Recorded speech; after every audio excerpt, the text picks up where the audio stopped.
Here's the top 7 things you're gonna need to know if you're a beginner at cold plunging. Let's dive in.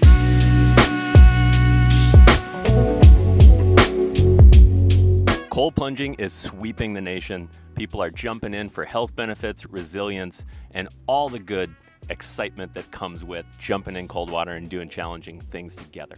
This is a video that's the top 7 things you're gonna need to know if you are a beginner at cold plunging. Number 1, water temperature control. Know what the temperature of the water is when you are getting into it. Today, I'm in a natural body of water in the middle of winter in Duluth, Minnesota. This water is 34 degrees. It is the lowest of the low. Moving water, cold water, it is the most intense. But anything sub 60 degrees qualifies as cold exposure. Know what you're getting into and don't push yourself. Number 2, safe entry and exit.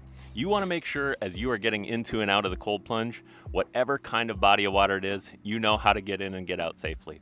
Here we have ladders, a floor, all the goodies to make sure people can get in and out really easily, especially for multiple body sizes. You want to make sure this is the easiest thing because your body immediately goes into fight or flight response when you're in here. Do that well. Number 3, make sure the water's clean that you're in. Especially when it's a commercial facility, you want to make sure you're getting into filtered, chilled, sanitized water that feels really good, even with hundreds of people a day going through there. Find that good body of water like this if you're in a natural setting and make sure it's nice and clean and not stagnant. Number 4, control your duration. This is not some kind of marathon where you need to be in here for minutes and minutes and minutes. I know Joe Rogan wants to push you, but listen to your body. 30 seconds to 3 minutes is really all you need to get most of the mental benefits and health benefits for cold plunge. Number 5, breath work and mindset. Be careful as you're coming in to start control your breathing. Slowly in through the nose and out through the mouth will go a long way. Be careful with any more intense breath work because that can impact your body and maybe come with negative consequences of you going under, and you don't want that in cold plunge.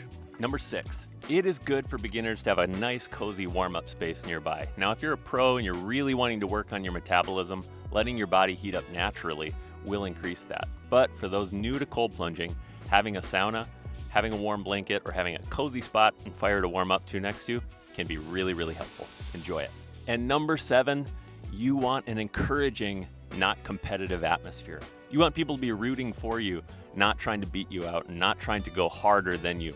Listen to your body, don't go too hard, and enjoy all the benefits, joy, and excitement of jumping in cold water. So if you're interested in cold plunging, hot sauna, and enjoying all the goodies of that, come join us at Cedar and Stone at one of our locations and follow along learning here for all the benefits.